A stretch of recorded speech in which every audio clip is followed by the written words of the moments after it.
ब्रह्मा जी को अवतार लेना पड़ा गोस्वामी श्री गुरु नाभादास जी के रूप में। इसके पीछे भी एक कथा है, क्योंकि भगवान हर बात का कोई ना कोई एक कारण जरूर बना के जन कल्याण के लिए कुछ ना कुछ वो पहले से ही निर्धारित तरीके से सब कुछ करते आ रहे हैं। भगवान ब्रज लीला चल रही है और जिस लीला में एक घटना घटित हुई और उस घटना के पश्चात उस घटना के फलस्वरूप ब्रह्मा जी को खुद अवतार लेके गोस्वामी श्री गुरु नाभादास जी के रूप में अवतरित होना हुआ। और वो श्री कृष्ण की जो ब्रज लीला है वो भक्तजनों 2.5 वर्ष की आयु तक गोकुल लीला है भगवान की, गोकुल लीला। और उसके पश्चात उसके बाद वृंदावन लीला। उसी वृंदावन लीला में 5 वर्ष की आयु में प्रभु ने बछड़ा चराने की लीला की है। छोटे बछड़े चराने के लिए अपने बाल सखाओं के साथ, अपने बाल सखाओं के साथ, छोटे छोटे बाल हैं उनके साथी, कितने भाग्यशाली होंगे वो बाल सखा, जिनको सखा स्वरूप श्री कृष्ण की संगत मिल रही। और वो माताएं जो हैं भोजन बांध देती हैं कि दोपहर को गैया चराते चराते भोजन ले ले। और जब दोपहर का समय आता है तो आप अनुभव करके देखिए उस कैसा मनोरंजक दृश्य होगा वो, कि बाल सखा प्रभु के साथ बैठे हुए हैं, सबने अपने अपने भोजन के पात्र खोले हुए हैं और प्रभु अपने पात्र का भोजन अपने सखाओं को पवा रहे हैं। और सखाओं का जो भोजन है वो प्रभु खुद पा रहे हैं। ये लीला कैसा मनोरंजक दृश्य। उधर ब्रह्मा जी के मन में ये विचार आया, उनको पता है कि श्री हरि विष्णु भगवान जी, श्री नारायण जी श्री कृष्ण के रूप में अवतरित हुए हैं। तो वैकुंठ धाम में उनके दर्शन जो हैं वो कर लेते थे ब्रह्मा जी जब जी चाहे उनका। लेकिन अभी वो श्री कृष्ण के रूप में वृंदावन में हैं, तो उनका मन हुआ कि मैं प्रभु के दर्शन करके आता हूं। देखिए ये सारा प्रभु की अपनी लीला बनाई हुई है, जिस ढंग से ये सारा घटित हो रहा है। और ब्रह्मा जी आते हैं और क्या देखते हैं कि प्रभु को उनके बाल सखा जूठा दे रहे हैं और वो खुद उनका जूठा पा रहे हैं। ब्रह्मा जी के मन में ये भ्रम पैदा हो गया कि ये तीनों लोगों के मालिक भगवान को ये सखा लोग, ये बालक अपना जूठा दे रहे हैं। देखिए फिर मैं यही विनती कर रहा हूं कि होता प्रभु की अपनी मर्जी से है, क्योंकि ब्रह्मा जी ने अवतार लेना है और अवतार लेके गुरु नाभादास जी के रूप में भक्तमाल कथा लिखनी है, जन कल्याण के लिए भक्तमाल देना है। उसके लिए एक बात तो बननी है, कैसे ब्रह्मा जी ने जन्म लेना है वो आपको सारा आगे पता चलेगा। तो ब्रह्मा जी के मन में एक भ्रम पैदा हो गया। ये भ्रम हो गया कि ऐसा क्यों। उनको क्रोध भी आया होगा कि मेरे प्रभु को जूठा दे रहे हैं। हालांकि प्रभु तो ऐसा नहीं सोचते हैं। प्रभु तो सिर्फ एक ही बात है जिसके ऊपर उनका प्रभु का ध्यान होता है, और वो होता है भक्त की प्रीति। भक्त की प्रीति, बस प्रभु श्री राम ने कहां देखा कि ये सबरी मैया के जूठे बेर हैं? कहां देखा प्रभु ने? प्रभु ने बड़े मन से वो बेर खाए हैं, सबरी मैया के बेर खाए हैं। प्रभु नहीं देखते हैं अपने भक्त का जूठा 36 भोग छोड़कर श्री कृष्ण विदुर जी के जहां खाना खाने गए। और हमने सुना है कि जब विदुरानी जी ऐसे प्रभु के दर्शन अलौकिक थे कि केले की गिरी उनके हाथ में रह गई और वो केले के छिलके देते जा रहे थे प्रभु, और प्रभु प्रेम बस वो केले के छिलके खाते जा रहे हैं। प्रभु नहीं देखते ये, प्रभु सिर्फ प्रेम देखते हैं भक्तजनों। और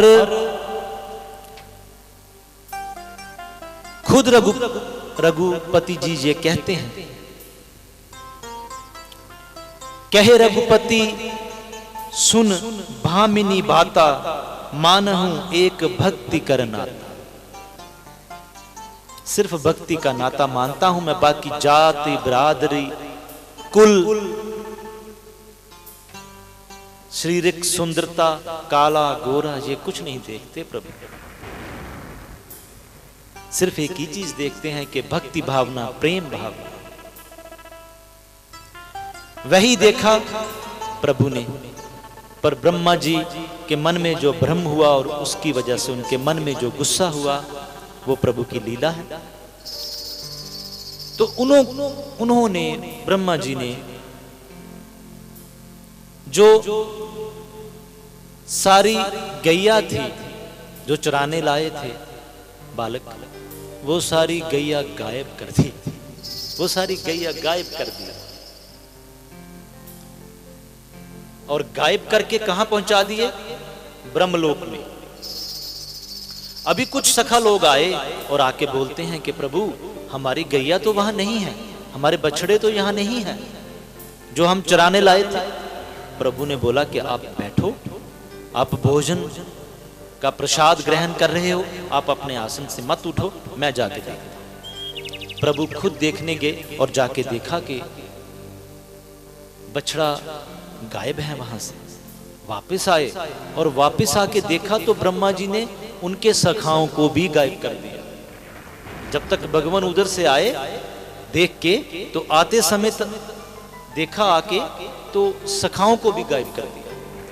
भगवान ने देखा कि ना बाल हैं, ना मेरे सखा यहां रहे, ना बछड़े यहां रहे। तब उन्होंने ध्यान से ये जान लिया कि ये सारा ब्रह्मा जी का किया, ये ब्रह्मा जी का किया हुआ है सारा। उन्होंने ब्रह्मा जी को तो कुछ नहीं कहा, परंतु देखिए ये भी एक प्रभु की कैसी लीला है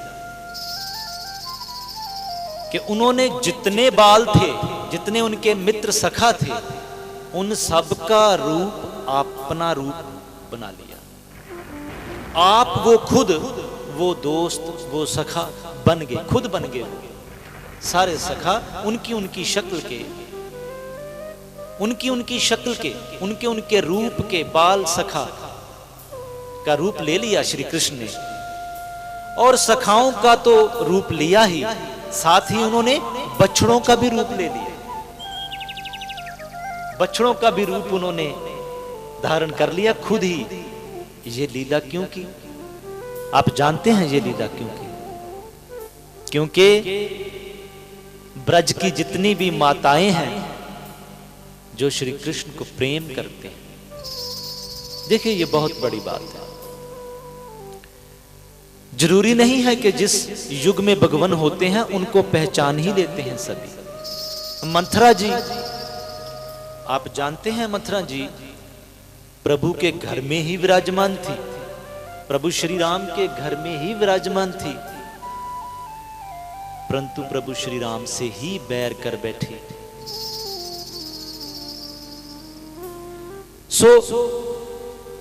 प्रभु की लीला को समझ पाना उनके युग में भी, जब वो साक्षात हाजिर थे उस समय भी,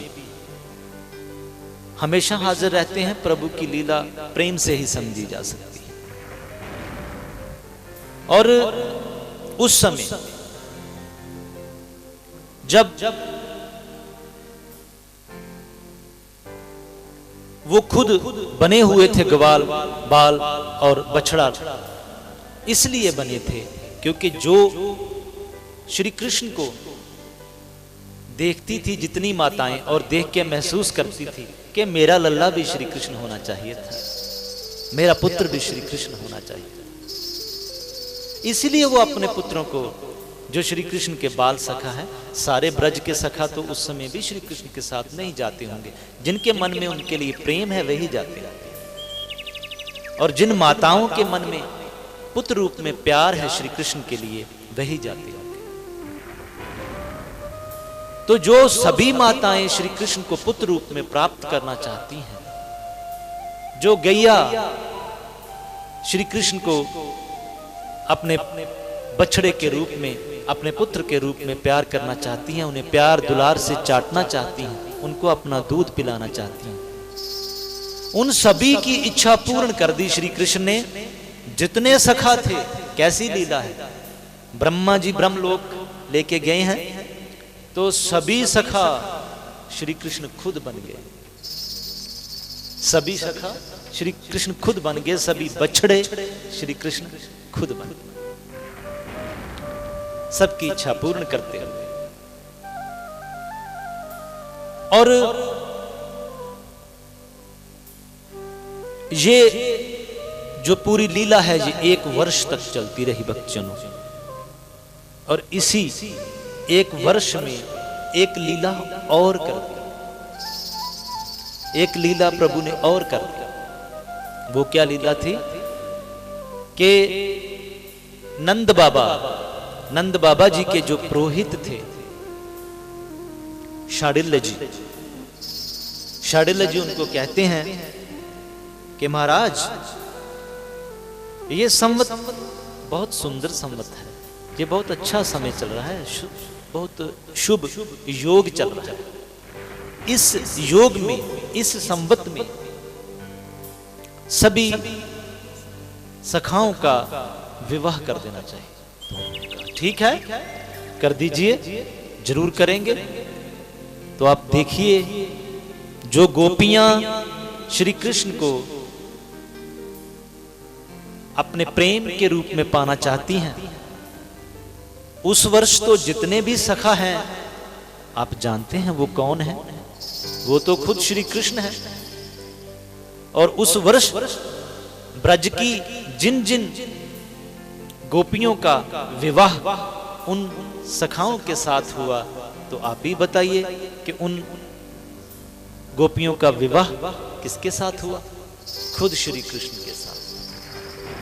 तो श्री कृष्ण ने जब ये भी लीला कर दी, और 1 वर्ष बाद ब्रह्मा जी को ये मन में हुआ कि मैं देखूं, सारे बाल ग्वाल ब्रह्मलोक में मैं छोड़े थे, अभी क्या चल रहा है उधर।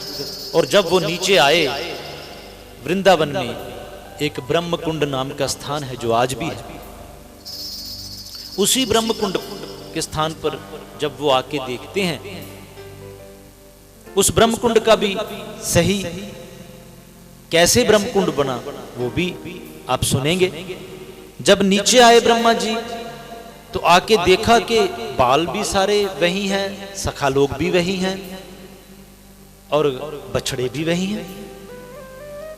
ब्रह्मा जी ने एक चक्कर फिर दोबारा ऊपर अपने ब्रह्म लोक में लगाया, वहां भी बैठे हुए थे, सभी बाल सखा लोग वही थे, गैया लोग भी वही थे, बिछड़े लोग वही हैं। फिर नीचे आए, फिर वही भी हैं। ऊपर जाके देखे, ऐसे 4-5 चक्कर ऊपर नीचे जाके देखे, बहुत हैरान हुए, और फिर उनको पता चला कि ये श्री कृष्ण की लीला है। मन में एक पश्चाताप भी हुआ, और क्षमा मांगने के लिए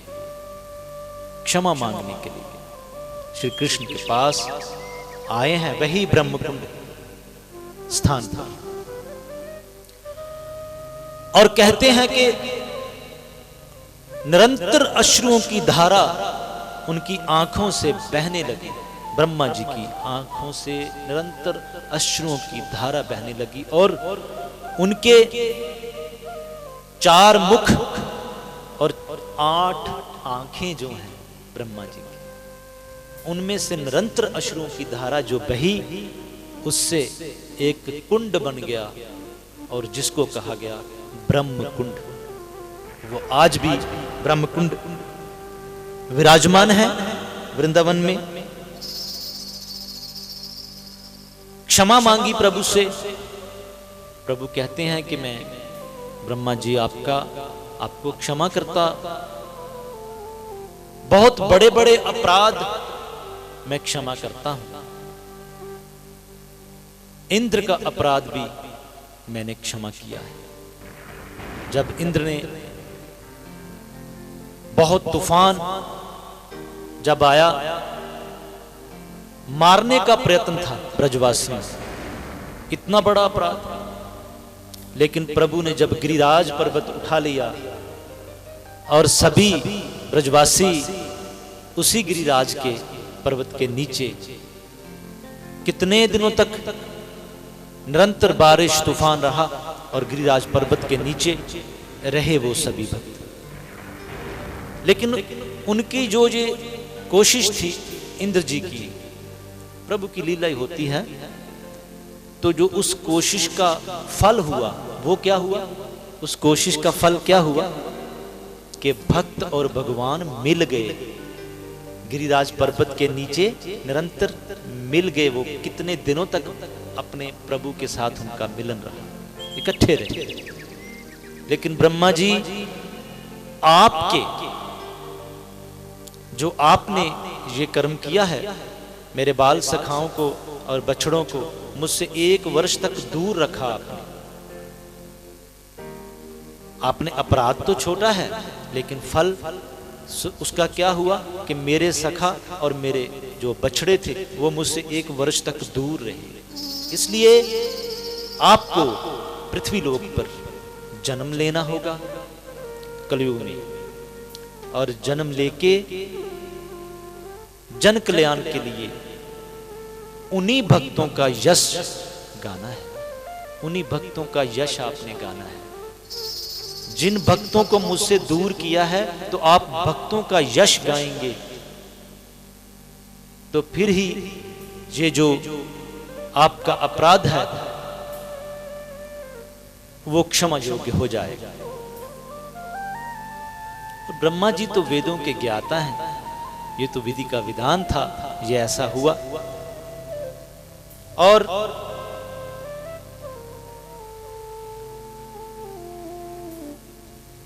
जो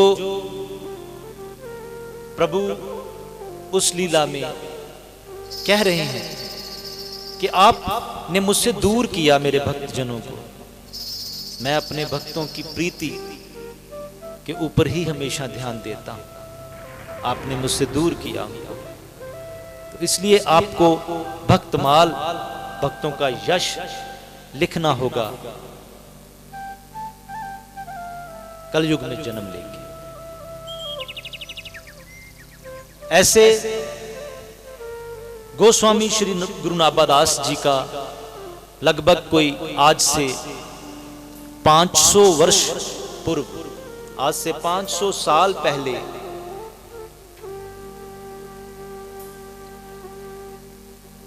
बद्रांचल में तेलंग देश में पिता श्री राम दास जी और माता जानकी जी की कुख से महाशा जाति में, ये जो महाशा जाति है बंधुओं, ये अभी का नाम है, पिछले कोई 40-50 साल पहले का। जो पुरानी हमारे ये जाति है, संतों को किसी ना किसी को किसी जाति में तो जन्म लेना होता है, ये वर्ग जैसे बने हुए हैं, किसी ना किसी घर में तो जन्म लेना ही होता है। वैसे संत जो हैं वो किसी जाति के लिए काम नहीं करते, वो सारे समाज के लिए काम करते हैं। धन्ना जाट भक्त रविदास, भक्त कबीर जी किसी भी कुल में हुए हैं, परंतु काम उन्होंने पूरी दुनिया के लिए किया। उन्होंने सारी दुनिया को सत्संग से जोड़ा है, प्रभु के नाम से जोड़ा है। तो श्री गुरु नाभादास जी महाशा जाति का, उस समय डोम जाति का परिवार था, जो गाने बजाने का काम, जैसा कि आज भी महाशा समाज के भाई बंधु करते हैं ये सारे काम, बांस की टोकरियां बनाने का काम भी कर लेते थे। बड़ा संगीत परिवार था। जो ये महाशा जाति है, अगर हम गूगल पे, आज ये युग है यूट्यूब का, गूगल का, ऑनलाइन रहने का, तो हम देख सकते हैं गूगल पे अगर हम भरेंगे कि schedule caste of, list of schedule caste of India, तो भक्तजनों उसमें मेरे ख्याल में 13वें 14वें ऐसे नंबर पे, 13वें नंबर पे है शायद। ये डूम जाति लिखी है वहां पर, पहले नंबर पे भी लिखी हुई है, लिस्ट जो है पूरी लिस्ट बनी हुई है, तो 13वें नंबर पे है शायद, आप चेक कीजिएगा प्लीज। लेकिन एक बात पक्की है कि उस नंबर पे एक ही कॉलम में डोम ऑब्लिक महाशा लिखा हुआ।